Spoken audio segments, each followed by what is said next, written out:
18ஆம் படி தாண்டி பகவானை உரை வேண்டி கற்பூர ஜோதிதனை கண்டோம் ஐயா.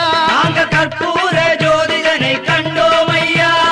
மகர ஜோதியை கண்டு மனமான சரணம் போட்டு மகர ஜோதியை கண்டு மனமான சரணம் போட்டு மணிகண்டா உன் பெருமை அறிந்தோம் ஐயா. மணிகண்டா உன் பெருமை அறிந்தோம் ஐயா. சாமியே சரணம் ஐயப்பா சரணம் சுவாமியே சரணம்